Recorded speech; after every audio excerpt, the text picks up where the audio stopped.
A Danbury babysitter facing charges after police say she purposely put a 3-year-old child on a hot stove.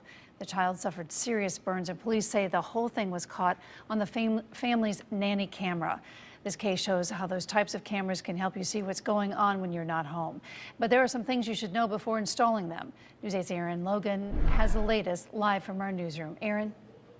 And in court, we learned this babysitter hasn't been in any trouble before. In fact, these 4 letters of support were written by other parents whose children she babysits. But we're told this family started getting suspicious and set up nanny cams just a few months ago. As 31-year-old Lydia Kiagana faces a judge, the prosecutor describes a video clip from a nanny cam in a home where she was babysitting. She calls it, quote, horrific, one of the worst videos. But Kiagana's attorney, Jennifer Tenard, says, I believe that she was aware that she was being recorded.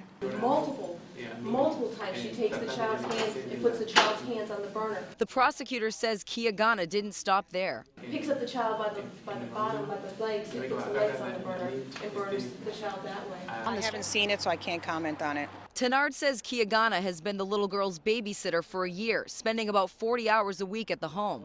The prosecutor says it was in December that the girl's family decided to install the nanny cam. Here's what you need to know if you decide to install one. They must be placed in common areas, not bathrooms or a live-in nanny's bedroom. Also, here in Connecticut, you must make the nanny aware if you have a nanny cam that records audio as well.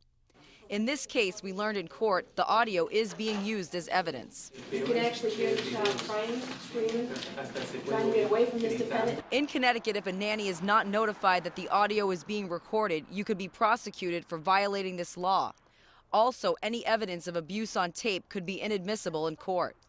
Kiagana's lawyer says she's innocent until proven guilty, and the mother of 2 has a clean record. But the prosecutor says there's strong evidence. I can tell you, based on my view of the videotape, there will be additional charges coming down. Kiagana's bond was set at $1 million. She'll be back in court April 22nd. In the meantime, if you'd like to take a look at the pros and cons of installing nanny cams in your home, we have a link on our website, WTNH.com. Live in the New Haven newsroom, Erin Logan, back to you in the studio.